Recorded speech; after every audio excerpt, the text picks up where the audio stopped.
Bands. There are bands and artists of every genre, and whatever someone's taste may be, it always revolves around that particular person. There are people who only listen to country, there are people that only listen to K-pop, there are only people that listen to metal. There's a wide range of people that listen to all sorts of genres of different breeds. And personally today, I'm going to make a video about the two genres that I primarily listen to. There are actually quite a few reviews coming out of different types of albums though, so keep that in mind, and of different genres. But today what I'm going to be doing is the first of maybe different videos, but for now I'm only going to be focusing on this one, and that is rock and metal bands that I just can't seem to get into.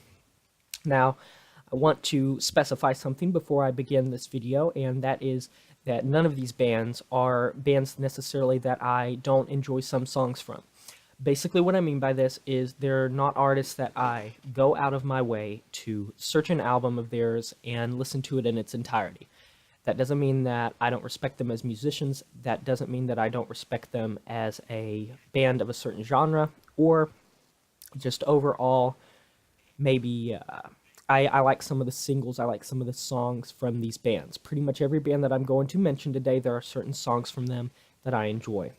So, this is in no particular order. If you enjoy any of these bands, let me know in the comments below. I may still even end up reviewing some of these bands because I do enjoy getting other opinions and different perspectives, and I am not going to try to impeach anyone's right to listen to whatever type of music they want to listen to. So let's get right into it. So the first one that I'm going to mention is not going to make me any friends. It's technically, yeah, it's two bands, and that is the Rolling Stones and the Beatles. So I like songs from the Rolling Stones. I'm pretty stereotypical. I like Satisfaction.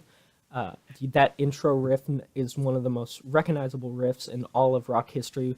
Dun dun dun dun dun dun dun dun dun. And from the Beatles, there's actually quite a few songs that I kind of dig from them, but I like Help. I like Hold Your Hand. I like Hey Jude. And funny enough, I enjoy some of the solo work from Sir Paul McCartney and John Lennon more than I enjoy the works of the Beatles as a whole. But these are honestly two bands that I don't find myself actively listening to music from often. And that has nothing to do with the bands. I can fully respect the fact that they both shaped a lot of foundation for the rock genre, and many bands have them to thank for a lot of the inspiration that these two bands gave the genre as a whole, and really they revolutionized music, especially the Beatles. The Beatles are the highest-selling band of all time, the highest-selling artists of all time, and they beat out anyone, solo artist or band. And I can definitely respect that they kind of did the impossible. They came over from Britain and invaded America, and Beatlemania was one of the highlights of the 1960s, and it was a period where not only a British band, but a rock band was really taking over the scene, and I can definitely respect that, and I definitely tip of the hat. So the next band that I'm going to talk about, pretty much none of these bands are necessarily going to get me any fans for saying this, but the next band that I'm going to talk about is AC/DC, and it's mostly for one reason, and I don't mind AC/DC that much. Highway to Hell, that's a classic. Back in Black, that's a classic, and it has nothing to necessarily do with the band or the songs, because their early work, I definitely respect them. I definitely respect what they've done for metal music and blues rock and rock in general. What it comes down to is the fact that they basically made Back in Black part 2, 3, 4, 5, 6, 7, 8, 9, 10, 11, 12, 13, 14, on and on and on. It's like, ever since Back in Black was released and ever since it blew up, they have pretty much just tried to replicate that album and replicate the sound of that.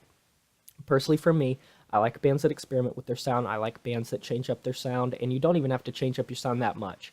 It just comes down to, I feel like they've gotten monotonous over the years, and their earlier work is definitely much more appealing to me, and it's something that I definitely would check into.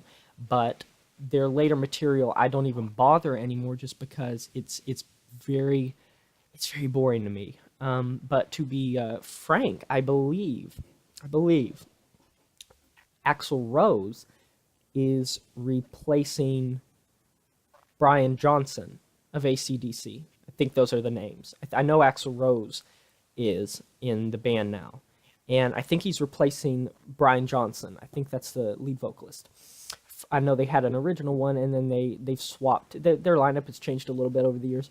So the next one that I am going to be talking about is more of a modern band, and I don't think anyone is really going to um, anyone is really going to say much about this because they've not only become a meme, they have become a very people are very highly critical of them. We're basically talking about AC/DC from the late 90s and 2000s and 2010s, the 2010s, Nickelback. I don't think anyone at this point can really deny that Nickelback is pretty much the modern AC/DC. They had some major radio hits and they had some major exposure back when they first started releasing albums, and they had songs like Photograph, like This Is How You Remind Me, and those were decent songs, but as an alternative rock band, as a post-grunge band, I just feel like they fail. And when I say fail, I don't necessarily say in sales, I don't necessarily say as a band, I just think that there are so many bands that really do better than them. It doesn't take much to impress me when it comes to alternative music because I'm someone that actually really enjoys alternative music.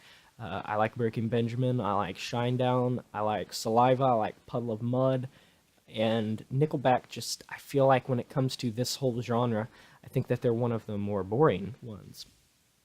The next one I'm going to talk about, oh boy, Gene Simmons and Kiss. Kiss is arguably one of the most overrated bands in terms of rock because it's not necessarily that they didn't have some cool hits. Some of their music is interesting. It's just they help spawn a lot of things, but as a whole, Kiss just is very basic as a rock band. There were so many bands at the time that were doing what they were doing, but better.